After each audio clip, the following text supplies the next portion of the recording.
Saturday afternoon with me, Geordie Pete Redding, on Hollywood Bowls, and we are powered by Park Lane Live, of course, and partnered with the football app. So welcome to the TFA. Got a level with you. We're struggling. We're struggling with tech today.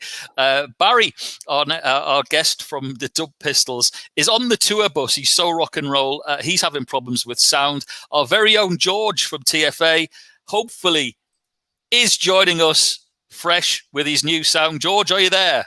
I'm here. How's that, guys? That's a lot better. And of course, we've got legendary Francis Benali in the house. So it's time for our intro. It's Soccer Saturday.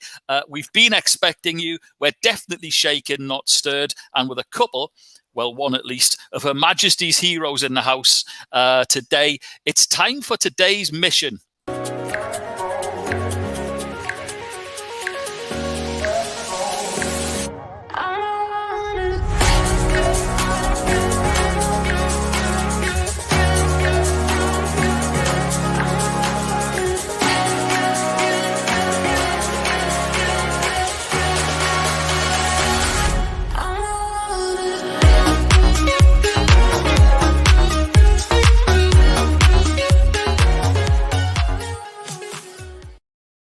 Yes, it is me, Geordie Pete Redding, and George has managed to scrape in the 90th minute injury time winner with his new microphone set up. Francis joins us, as we say, but before we meet our special guest, let's have a look at what's coming up today, because we're going to be previewing the big game of the weekend, which is undoubtedly Liverpool-Manchester City. I'm going to ask George, fairly or unfairly, for his team. Is Nuno reaching an end game at Tottenham? Someone else feeling the pressure is Ralph at Francis' beloved Saints. So we're going to be asking him about the future at Southampton. As add to that, our Hollywood Ballers of the Week and our DK Hot Sauce predictions. Crikey, it's still a full show, even without Barry. Now, before we do go any further, you'll notice a gaping hole in the show today is our very own Kev Campbell, who has been plucked to do an Everton Man United game. So we wish him well with that. But in typical Kev fashion, he's always got the last word. Here we go. Hey, Geordie Pete, Hollywood Bulls, it's the champ here. Well done, George, for trying to share the top spot with me from last week. But obviously you didn't share the top spot because the Gunners sorted your lot right out. And you called it just like I did. Sweet, isn't it? Listen, I'm not there this week, but I hope and pray you get a week where you can get on without me. I'll be back the following week, and let's see who's going to try and step up to take my crown. Look after yourself, everybody. Hollywood Bulls, Super Kev here. All the best. Have a great show. Bye. I'm sure we will manage without Super Kev for 1 week. George, we'll come to you in a moment, but it's time to meet our guest, a Southampton legend who made 311 appearances for the Saints, by the way, and was so reliable both on and off the pitch. He's also been seen knocking around with Her Majesty. Big welcome, Francis Benali. How are you, mate? Yeah, I'm good, thanks, Pete. Yeah, really, really good to join us. Shame Kev can't be with us today. It would have been nice to have had a catch up with him, but yeah, great to have George and hopefully Barry joining us as well. Well, look, I think Kev's probably he's ducked out today because we've got a guy in who knows what he's talking about when it comes to football. So he could be up at risk later on when we come to the predictions. George, as always, great to have you on board. How are you doing?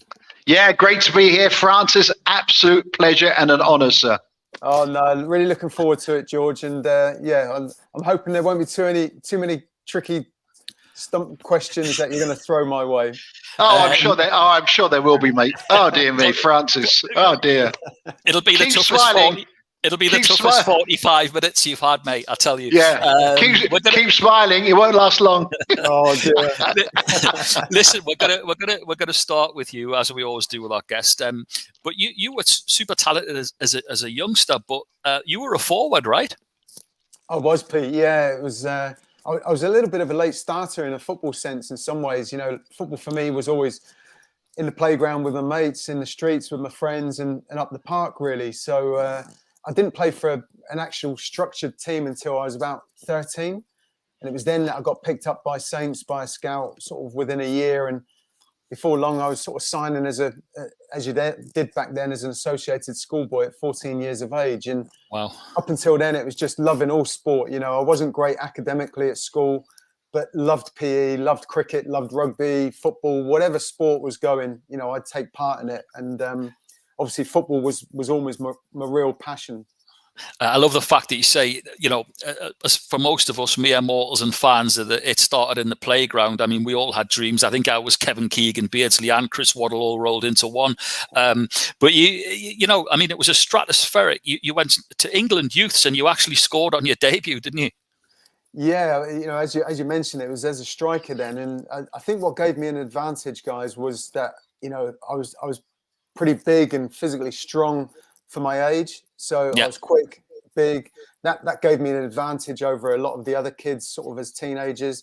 And yeah, you're right. It was an absolute real honour to be selected for England schoolboys, getting the opportunity to play 2 games at the old Wembley Stadium as it was then, once against Scotland, once against the Netherlands, scoring in the Berlin Olympic Stadium as well, against what was West Germany at the time. Was just memories that I'll never forget. But dreams of, you know, fulfilling a professional career as a striker didn't quite work out that way. George, going to come to you. I mean, you know, as a massive fan, I'm yet to meet someone. I thought that I was a super fan, but you are incredibly in love with our game. It's just a great story, isn't it? It's what we dreamt of. As I said, I was definitely Kevin Keegan in the playground until I transferred it into playing football with a teacher involved who just looked at me and took one look and said, never. Yeah. So I was destined to be a fan, but it is the stuff dreams are made of, isn't it, George? Absolutely. And, you know, and Francis, you know, he's a legend, right? I mean, you know, even today, there is such admiration for players that have longevity at a single club. Exactly. Nowadays, it's a very rare commodity to have that, right? But even back in the day when Francis was playing, you know, he played at the highest levels, and he was there for, you know, the number of appearances is second to none. And like you say, it's a beautiful game, Pete. You know, like I still feel like when I grow up, I'm going to be a footballer, right? I mean, that's the way it is, right? It's what keeps us young. Well, Hold on. That was my wife rolling her eyes again. Okay, it would be.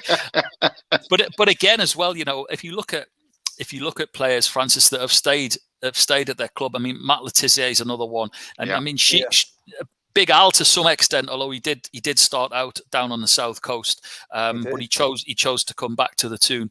But you know, if you look at that, and you always get that. I'd say as a fan, you get that little bit more because you are loyal to your own team. I know that even currently there's a buzz goes round when young Paul Dummett pulls on the black and white shirt at Newcastle because, as the song goes on the terraces, he's one of our own. Do players feel that? Yeah, I mean, certainly speaking personally, guys, you know, I was born and raised in the city, and you know, would walk past the Dell as it was then before we went to St Mary's on my way to middle school, you know, and would peer through the gap in the gates and one day dream of hopefully being out there as a player. So when I sort of reached that level of being very fortunate to be in that position to pull the shirt on, to go out and play in front of the crowd, I always felt a responsibility that, you know, I saw myself as one of them, and you know, I wasn't the best of players, you know, I wasn't the most gifted in many ways, but, you know, I always certainly left everything out there knowing that anybody else in the stadium in the same position as me would give 100%. So that was always the absolute minimum that I gave. And there were mistakes, there were sending offs, there were bookings, there were, you know, lots of things like that. And, you know, and I'm sure I wasn't everybody's cup of tea, but, you know, I don't think any of them could have faulted me for my effort and commitment. That's for sure. Kev's just popped a quick message in to say, give Franny my best wishes. He's a top man and he hopes everyone is well. Good luck to Kev today. He's on comms for Everton Man United, a game which we will look at. But George, I wanted to come to you. Obviously, the game of the weekend, they just keep rolling in, don't they? Liverpool entertaining Man City. What do you make of that one? I mean, what a great season already. Last week was the game of the season, Chelsea, Man City. This week is the game of the season so far, Liverpool, Man City. It's great. I think it'll be really tight. You know, I actually think I want Liverpool to win. Not because of any particular persuasions one way or the other. You know, I'm rather independent in that regard as a Spurs fan. Sure. But I think actually it would set the cat amongst the pigeons if Liverpool were to win today, because although they're top, people still feel it's between Chelsea and Man City. I thought up until last week it was hands down Chelsea would win the Premiership. Yep. Liverpool are on top. If they win today, they make a statement. And I think it sets it up for a fantastic season. It's a fantastic season already, unless you're a Spurs fan like me. Or a Newcastle fan. But yeah, it's a great game. But and it's one of those games that I will enjoy. The only two sets of fans that won't enjoy that game are the City and the Liverpool fans until the 90th minute when we know what the outcome was. But this is a game where every football fan can enjoy, adore. It's a game for the gods, man. It's great. Kev might be in the studio, but I've got a feeling we're going to sort of have him as a sort of in and out guest all day.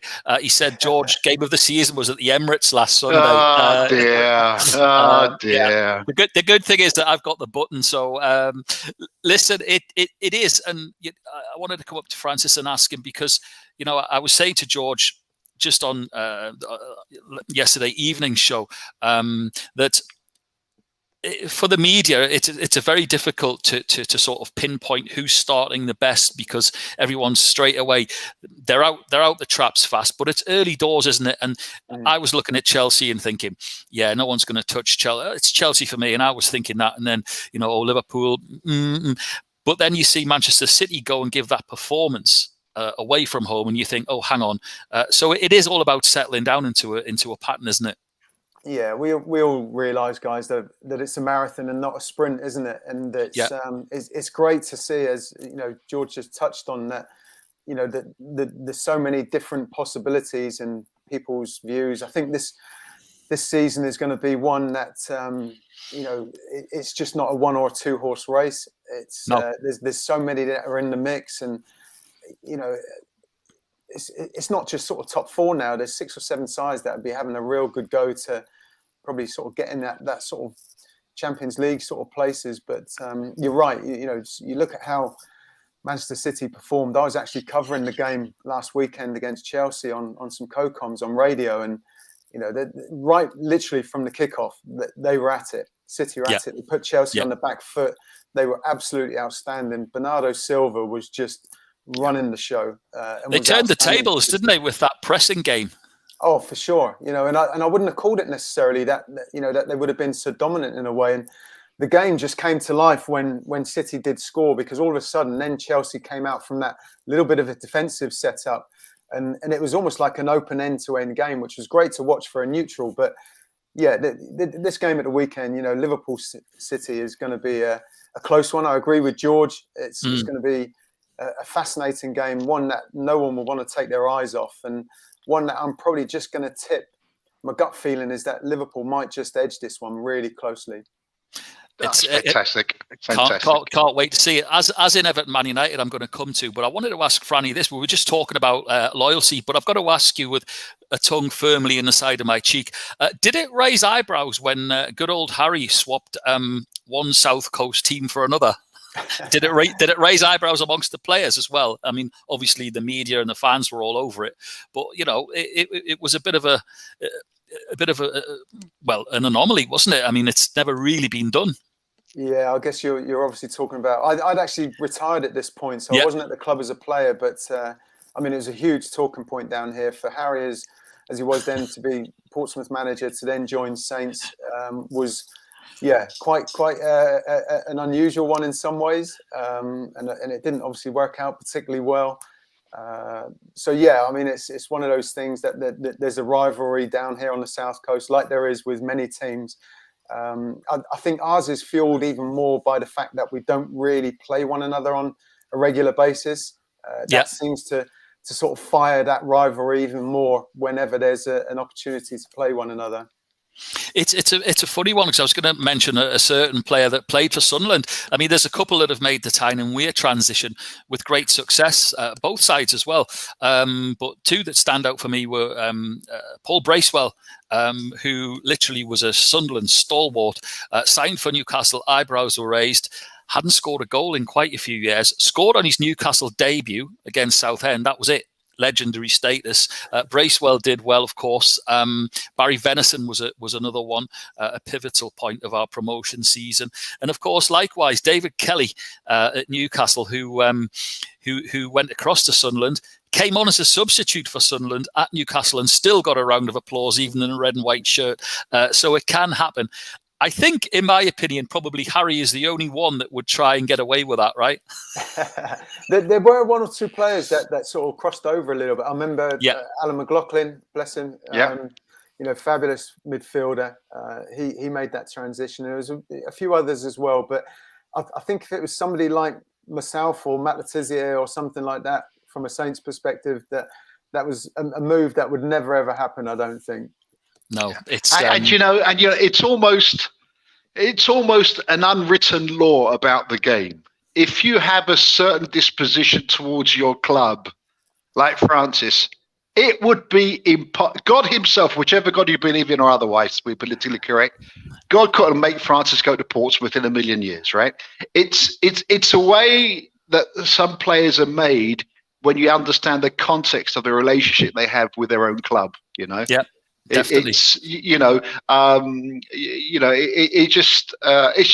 just an unwritten rule that everybody understands, right, in the game. Staying on that Southampton vibe. I was just saying to Francis, says George, there's a great supporters club out here in Dubai for the Saints, where they meet regularly, and we've got a question from the head of that, great lad as well, massive Southampton fan. If he's not talking Southampton, he's playing football in their strips. Great lad. Here's your question from Mike. Hello, Franny. Smithy here from Dubai Saints. Just a quick question for you. You had an incredible career with Southampton, of course, and you've done some incredible fundraising efforts. And I just wanted to ask you, which of the two are you most proud of? Your historic career with Saints, or all of that money that you raised for cancer research? And then secondly, when are you coming down the Franny Benali stand in Dubai to watch a Southampton game with us? We look forward to having you. Cheers.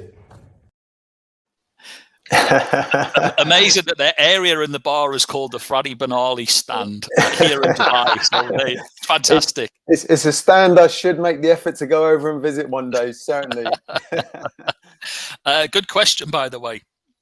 Yeah. Wow. I mean, I'm immensely proud to have represented Southampton for the career that I had at the club, and always relished and felt extremely fortunate to be able to pull the shirt on, whenever I did. So my career, I'm very proud of. I wouldn't change a thing about it. Maybe a few more goals and a few less red cards might have been pretty good, but I don't know. There's something about the challenges I've done in recent years that I guess, I come from a team background, but the challenges in recent years was I may have been sort of the focal point of the challenge, and I was the one sort of doing the mileage and the challenge itself, but it was another proper team effort as well. First and foremost, my family, the support team, down to everybody that may have turned up, well-wishers, people that made donations. Again, it was another proper team effort. Otherwise, we wouldn't have completed them. But there's just something that the challenges took me to a place on more than one occasion, from a physical and an emotional and a mental side that was way beyond anything I'd experienced in professional football, and it was more challenging in many ways. So I guess in some ways I sort of would maybe pick the challenges over the playing days. Yeah. To answer Smithy's question. How do you prepare for a 1,000-mile challenge? It's difficult. I don't know if you actually can. I mean, all I did was just try to to get the miles in my legs, get the training in my body accustomed to running, you know, what was on average about 40 miles a day every day for 3 weeks. But again, I don't think you can actually prepare for that. You know, it wasn't until I was in the middle of it that it really hit me, like, well, probably even the end of day one, the enormity of the challenge. You know, I was lying in my bed, I couldn't sleep, and my wife realised I was, you know, tossing and turning in the bed I was sleeping in on the floor, and the enormity of it just hit me then. You know, I couldn't go to sleep because the thought of waking up the next day and doing it all again for another 20 days was just too much to get my head around at that moment. And so I mean, it's the mental anguish that's probably greater than the physical, right? Because although the physical aspect is absolutely non-trivial, right? God, it sounds incredible, but the anticipation that you got to do it. Maybe there seems even some anxiety that you don't want to let people down, right? You want to get it done. Yeah, exactly. Yeah, that's incredible. How did you prepare for it though physically? I mean, was it a 3-month effort, a 2-month? How did you prepare for it? I was very much the first challenge. It was, you know, just trying to seek expert advice. It was building a support team. You know, there was somebody that obviously had to look after my treatment side of it. So there was a young lady called Kelly, a sports therapist who come on board that, you know, I'd get my massages from, any treatment. My family were with me on the first challenge as well. So they were there for that emotional support as well as working extremely hard. You know, I was getting between probably 4 to 5 hours sleep maximum a night on the challenge. And wow, the family and the support team was sometimes getting less than that because they were doing other jobs in preparation for the next day. So I just had to, you know, concentrate on getting my training in, trying to get the body ready to do that kind of mileage day in, day out. But like I say, it's not until you're in and amongst it that you think, wow, you know, we've bitten off a big lump here, and this is a challenge. And I tried to get my head around that mental side of it, of trying to break down the day. If I thought of it as a 40-odd mile run for the day, it maybe be too much. So I break it down into get through the next few hours, get through the next 10 miles. And sometimes, depending on how bad I felt, it might have been just put one foot in front of the other. Yeah. How emotional was it? How emotional was it did it all sort of come back to you when you were sent down to the palace to receive that well-earned award? I mean, did everything just sort of come flooding back, the memories of the whole campaign, so to speak? Oh, well, it was a huge shock, Pete, you know, to receive the letter first and foremost, and you know, to have been put forward, I guess, and then recognised with the award or you know, in New Year's honours list for an MBE was never obviously the aim or the intention. It was to raise the money for the charity. It was to find my breaking point and what I was physically and mentally capable of in these sort of endurance challenges. But the day itself was incredible. You know, it couldn't have been any more special. You know, it was just the most incredible day. My wife and I will never ever forget it. You know, it was just incredible. The Princess Royal was very generous with her time. She was very, you know, knowledgeable about, you know, what I'd done to do with the challenges. And and it was just capped off the day by coming home and celebrating with a meal with the rest of the family. So it was a day I'll never forget. But yeah, certainly recapping the challenges, and it did bring some of the memories back of the work that we've done to get to that point. When they mention freedom of the city, it always conjures up this image of just some, you know, you're just sort of walking around like it's by. I mean, again, how proud are you? That is just an historic achievement as well in itself. Oh, you know, I guess, like I say, there's been some recognition in the sense of awards, and freedom of the city was something that I would never have dreamt of, I guess, as a young boy growing up, and even in my playing days, you know. But it doesn't come with any real benefits, I don't think, guys. You know, other than the title. I was going to ask if you nipped in for a Swift half, did you get a free pint? Yeah, I don't get a free parking bay in town when I go shopping, or you know, I think I could actually. There's an old bylaw. I think I could drive, if I had them, a flock of sheep through the bar gate, which would be quite an amusing sight, I think. But maybe I should try that one day. Yeah, but you must be one of the most loved sons of the city, right? I mean, people appreciate you and they adore you, and it's a wonderful thing. I'm desperate to ask one question. What was the recovery like? Have we lost? Oh, I think he's Francis? Back. He's just. He must be prepared for your question. He's got to get his notes. That was the vanishing act. what an achievement, eh? I mean, just absolutely. I mean, Pete, 40 miles per day. I know it's absolutely. The thought of us doing 4 miles will kill us. 40 miles per day. 0.4 of a mile. Jesus, I'm out of breath thinking about it. Listen, I'm gonna move swiftly. We got so much to get through. And also, I wanted to thank everyone for their amazing contribution to the Legends show that we had with Jerry Armstrong on, speaking of one legend, we've had a weekend full of them, basically. Now, what we did, George, on Thursday evening was we very kindly, from Mooney and Lambert, ran a competition about this fantastic book. If you're a Spurs fan, it's a must-have, isn't it? I mean, It's absolutely incredible. And what we did was, there it is, there in all its glory, if you pardon the pun. Absolutely fantastic book. 39 Spurs legends, by the way, are in this, and there's a copy up for grabs. We started the competition on Thursday evening, and because it's been so well entered, we're going to keep it going. So basically, what we want to know is, who did Jerry Armstrong try again make his debut against for Tottenham Hotspur? So when Jerry Armstrong pulled the lily white of Spurs on, who did he play against first for Spurs? So email your answers to peter@parklanelive.com. If you already have, we've got them. We'll do a lucky draw. George, we're going to task you with that towards the end of the weekend. We'll get the tombola out, and you can do that draw. Fantastic book. Okay, moving on with football. I wanted to come to you, George, and ask you about this, and it's for Man United fans. You know, they get a lot of grief.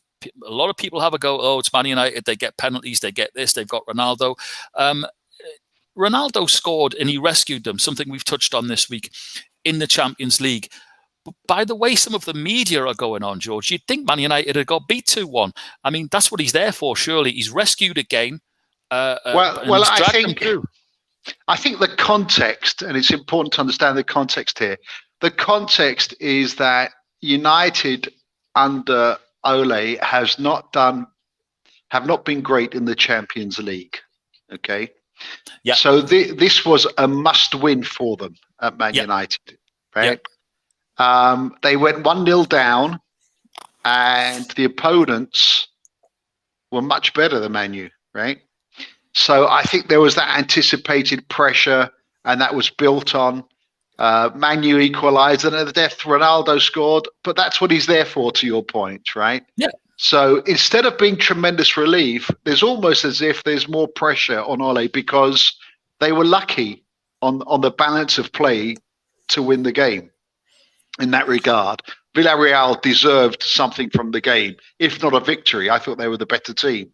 So I think that's the issue. I don't think it's Ronaldo per se. I think it's the broader issue of Ole in the Champions League. He hasn't hit his stride in the Champions League, and I think, you know, at home you would expect Man U to outplay and trounce Villarreal. That wasn't the case. That's the cause of the pressure, as rather than Ronaldo, in my opinion, at least. I think, though, what I like listening to Peter Schmeichel. He's a real voice of reason. And he made a really good standout point for me in one of his interviews post-game. They said, OK, everyone's saying Ole out. Who are you going to bring in?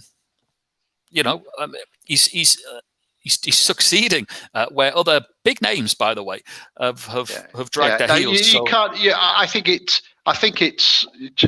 frankly pathetic to even think of Ole out at this point. You've got to give him this season, and then towards the end of the season, take a view. I think there has been improvement. They need to improve in their consistency. They keep buying very good players. There's no shortage of investment at Man U, you know. But you got to give Ole the rest of the season, and then take a view towards the end of the season. I think anything other than that is very short-sighted and immature, I think. Okay, Franny, before we come to Southampton, I mean, your take on that. I mean, as someone who's been in the game, still is, you know, from a comms perspective, there's just no time in the game, is there? For managers, it's literally. I mean, even at Man United, where he had their highest finish for years for Manchester United, including Jose, and and I know from my Manchester United friends, there's a pocket of Man United fans that they don't want him. It's crazy. Yeah, and you can see that to a degree. I mean, it's what he does have to do now is quite clear with the players that have come in, the money that's been spent. He's got to now deliver with a trophy.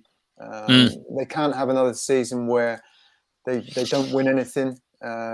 You know, and it's the pressure's on in that sense now. And Ole will know that. He'll feel that, I'm sure.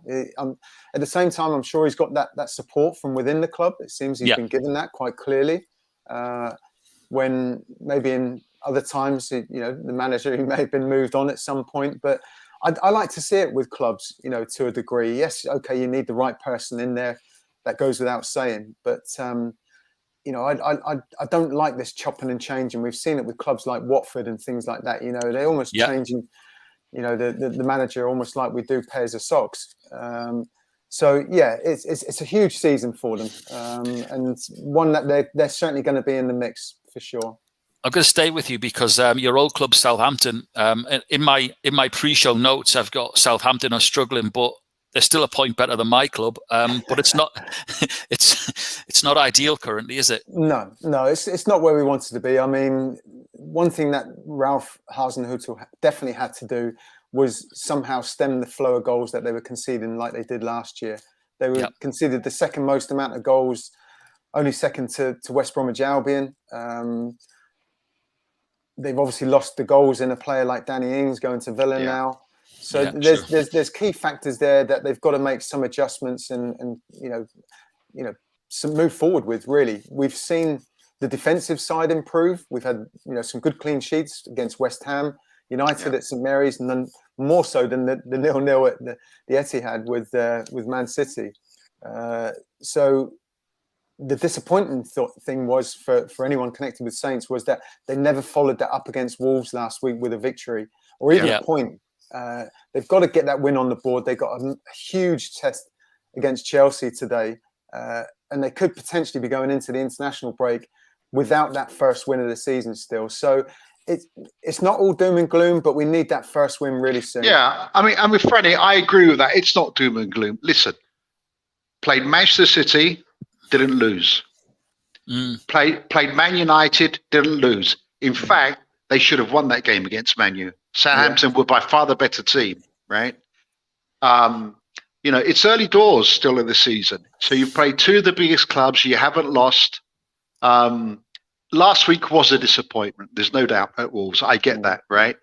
But there's something about them now from the perspective of their encouraging sides whereby they don't leak as many goals now.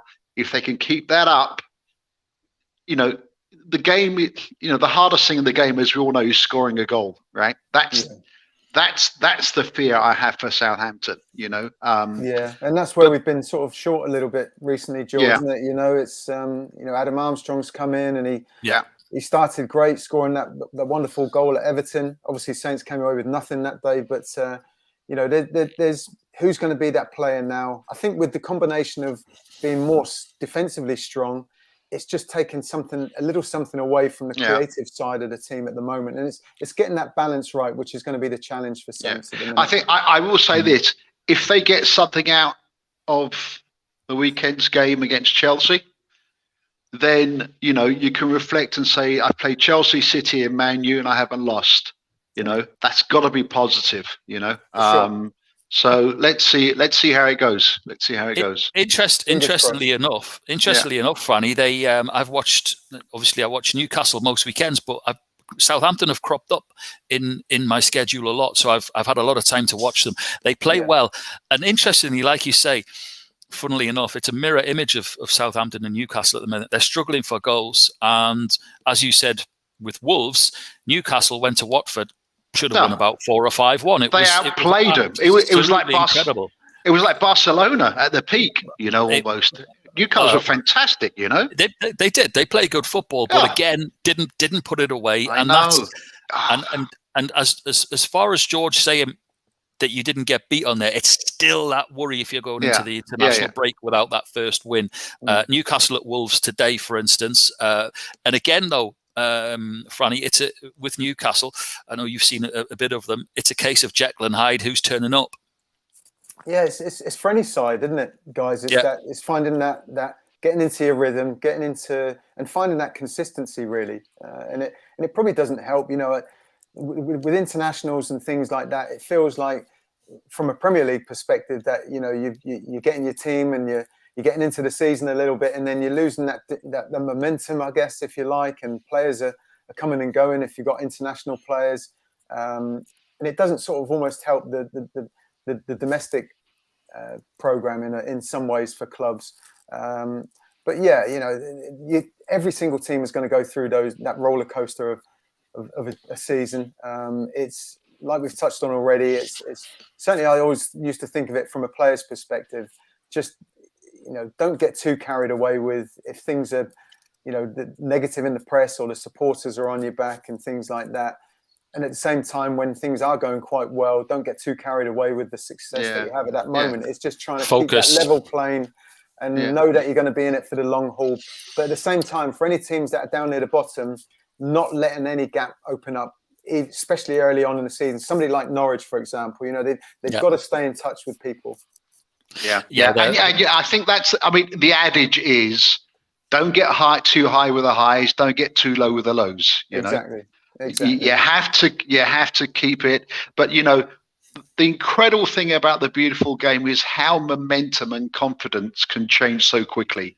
Look at Chelsea, right? Flying. I thought they win everything.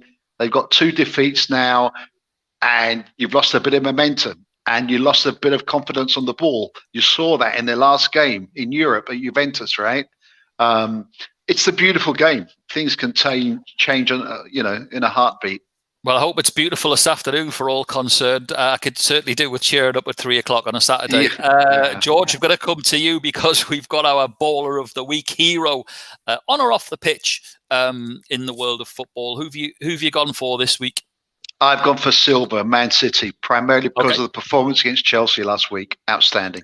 He was, by the way, and it still cracks on with, do they need a forward? Do they need a centre forward?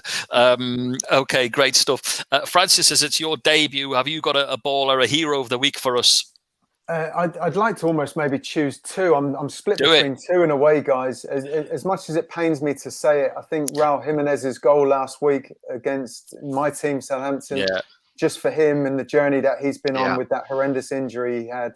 And it was a fabulous goal. I could pick holes in it from a defensive point of view, but from his perspective and anyone connected with Wolves, it was a fabulous finish and great to see him score. And the other one I wanted to throw in the mix was it was great to see Pele come out of hospital after his illness recently. And he's obviously going to have some ongoing treatment, but just such a star and a legend of the game. Hopefully he'll be on his road to recovery now. I don't normally get involved, but I wanted to mention the young man with the tattoo of the Champions League on his leg who scored the winner against Real Madrid. What a story, by the way. Oh my God. Yeah. His tattoo as well was, he said he had that on because that's what he dreamt of doing. Well, it's time for a new tattoo because he's done it. So he gets my pick. Absolutely amazing. A lot of questions coming in, Franny, as a typical hard man yourself. So we've got to ask you, who was the hardest opponent you faced throughout your career? Oh yeah, I guess it defines what you mean in the sense of hardest. Is it the most physically tough, or is it the most skillful? Because every opponent was difficult. Did you ever look at a team sheet, Friday, and go, "Oh, not him again," and just generally think, I have days where I don't like playing against this player? From a team perspective, we often did that with the Man United side, and to be honest, because they were just formidable through the 90s, pretty much, weren't they? But I from some old school, if you like, just real battering rams, the guys that, you know, could strike fear into you. There were players like Mick Harford and guys like that. Had a night out with Mick Harford. That was interesting. Oh, right, yeah. You know, I played with one of the toughest, if you like, players that I ever saw and witnessed in Jimmy Case. Yes, you know, wow. just formidable. But then there are opponents that I come up against from a playing perspective, often mean asked to man mark somebody as a centre half, coming up against my former teammate Alan Shearer, Big Al, Eric Cantona, Jurgen Klinsmann, players like that. But Ian Wright was Kev's old striking partner. Ian Wright sort of gave me plenty of problems, and wingers, guys like David Beckham. You know, you could roll off a list of players. Everyone that I faced was difficult one way or another. But I hopefully relish that challenge. Fantastic.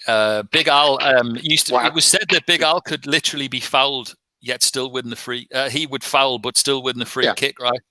Oh, he had a way of doing it. I mean, you know, even at Saints as a teenager, you know, you could see the mentality of him as a player, and you know, he went on to have an incredible career, as we all know. But you know, even as a young man, he was physically strong. He was very positive, and you know, if he had to put the ball and the defender into the goal from 3 or 30 yards, he would do it. He's your man. Brilliant. Listen, George, it's congratulations, because it is the update from last week's predictions. You drew with Super Kev, so he begrudgingly gave you a share of the spoils in that video message. It was a tough call. It was a lean week, but you were in there fighting, George.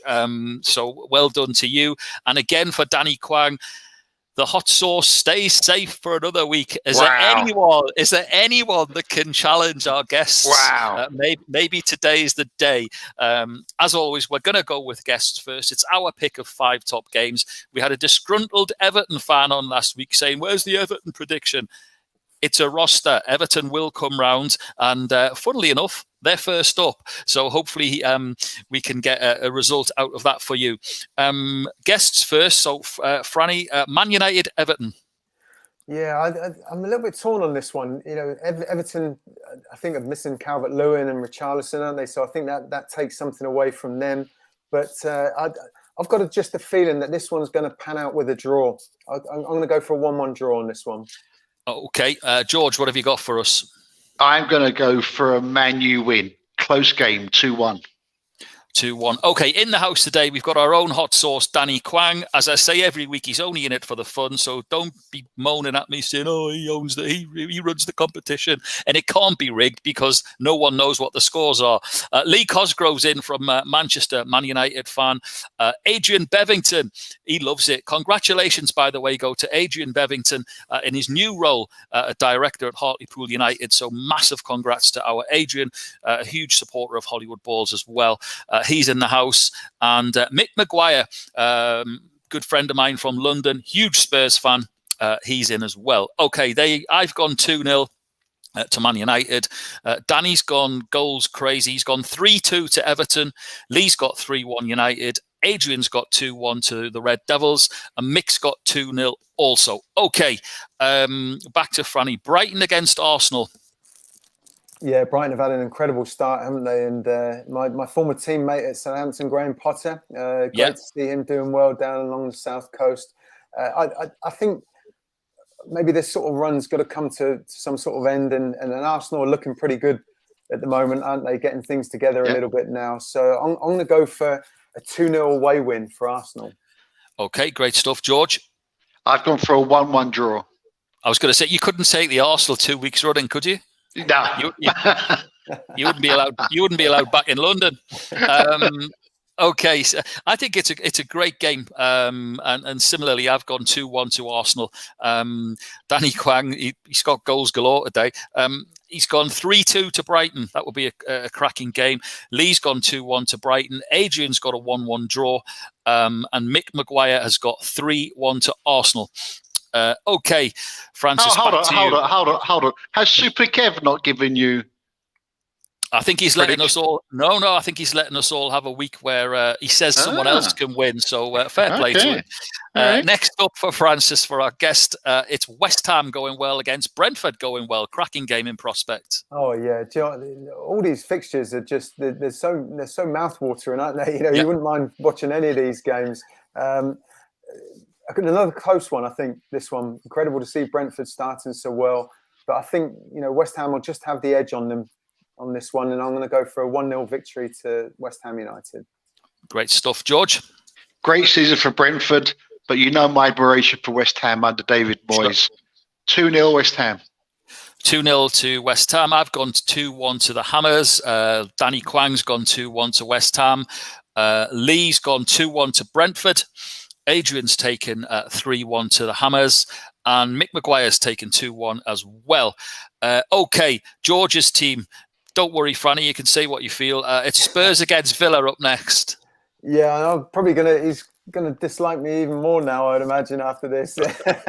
An interesting one. Yeah, it's sort of tough times a little bit there, isn't it? At the Spurs. But I don't know, I've just got a feeling that Villa are going to extend that misery a little bit for them. And I'm going to go for a 2-1 victory to Aston Villa. Go well, George. Villa. Yeah. Villa are going well. George, what have you got for us? Can you beat up with Spurs, pull your weekend round for you? Villa are doing well. Villa are the favourites, in my opinion. I say that even as a disgruntled but an honest Spurs fan. But I'm going to go for Spurs 1-1. Get something out of it. Unfortunately, only a draw. I've gone the same, as has Danny. Lee's gone 2-1 to Spurs. Adrian Bevington's gone 2-1 to Spurs. Mick, who's a Spurs fan, is so disillusioned at the minute. He's got 2-1 to Villa. And that's from a lifelong Spurs fan, by the way. Interesting. Okay. Finally, the game of the weekend. It's going to be tight. Franny, Liverpool, Man City. Yeah, what a game it's going to be, isn't it? And again, another close one, I think. They're all sort of, nip and tuck, really, aren't they? But I think with Mo Salah scoring his 100th Premier League goal and City just, doing really well recently, I think they're maybe just going to come a little bit unstuck in this one. I'm going to go for a home win, 2-1 to Liverpool. Okay. George? I've gone for Liverpool 2, Manchester City 1, just like Franny. Okay. I think it will be. And looking at the scores from our guests as well, they're looking at like it's going to be tight. I've gone for a 1-1 draw. Danny's gone 1-0 to Liverpool. Lee's gone 3-1 to Liverpool. Adrian's taken the 1-1 draw as well, as has Mick Maguire. So we will watch on interestingly over the weekend. Listen, I can't go without a final word. I was going to ask Francis, and it's good timing. When's the book out? Well, thanks for that, Pete. What, you mean this one? I was hoping you would show it, yeah. Listen, all your memories are in there, but it's not just about the footy, is it? No, it's not. I mean, a couple of people over the years mentioned about maybe doing a book, and it never felt right. And it wasn't until I was doing an interview with Henry Winter that he mentioned about a book, and I thought, well, yeah, maybe there's a story now. And this was after I did the last challenge. So, yeah, there's everything about my career. It's an autobiography, all my upbringing, my journey through football, but also the ultra endurance challenges as well. And hopefully people will read it, not just enjoy it. Any football fan, it's hopefully something people can take away and inspire them in some way in their own life. Absolutely fantastic. Name of the book? It's Francis Benali, the autobiography, and it's Football Man to Iron Fran. Beautiful. Brilliant. Absolutely brilliant. Well, it's been an absolute privilege and a pleasure to have you on. All we ask is that you come and visit us again on Hollywood Balls later on in the season. Hopefully our respective clubs will be, I'd take mid-table right now if I was honest, but hopefully they won't be in the predicament that they are there. Ladies and gents of Hollywood Balls and TFA, the one and only Francis Benali. Thanks, guys. It's been great to join you. Absolute pleasure, Francis. Lovely meeting you. You too, guys.